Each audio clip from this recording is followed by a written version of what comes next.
Today, we are going to be talking about why you should care about OpenAI adopting Anthropic's standard, MCP, driving customer conversions with hyper-personalization. But I have a small confession, I might not do that bit because I think the other bits are going to be more interesting. So we'll see how we go. And how to maximize conversions with great UI and UX. The lead characters in this story are two AI heavyweights. You've got OpenAI, who are the guys behind ChatGPT, and you've got Anthropic, who are the guys behind Claude. Similar thing to ChatGPT. So two of the most prominent players. What's interesting is that industry is starting to align on common standards.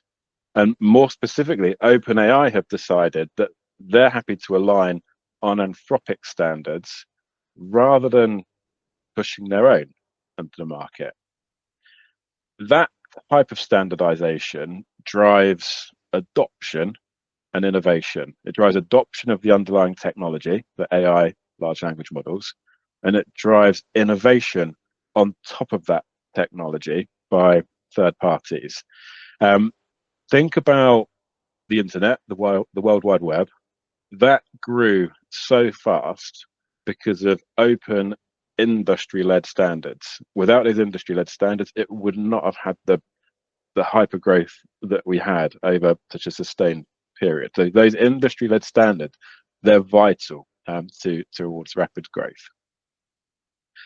The standardization is going to mean that AI adoption across businesses accelerates. I've got absolutely no doubt about that. But there's a couple of takeaways that I want you to have a little think about as well. So sharing data with AI tools, that's going to get easier, as I think we've explained. Automation is going to accelerate. It just is. I'm absolutely convinced of that. Now, big one, customer touch points, they are going to change. I think that is nailed on based on what I'm seeing here. How we interact with our customers, how we do business, it's just going to change. I don't think we can expect that customers are going to be happy to stick with just interacting through the usual channels like website, email, social, etc. I think more and more they're going to want to interact with us through the multi-purpose AI tools.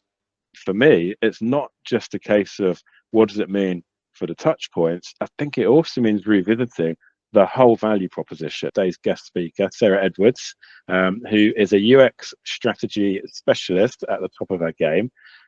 Oh, interesting. Okay, so you guys have mostly gone A. I don't know if that might be a little bit of groupthink, but it's actually the one without the icons that's the most efficient.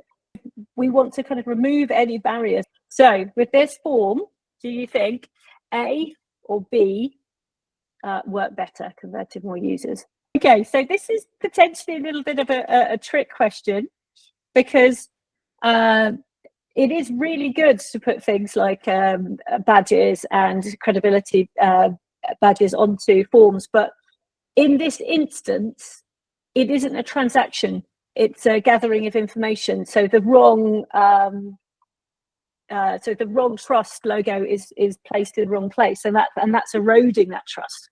So in this case, the answer was actually B. Too cluttered layouts, they're too confusing. It's a cognitive overload for the user. We want them to be able to understand what they're seeing and what we want them to do very quickly.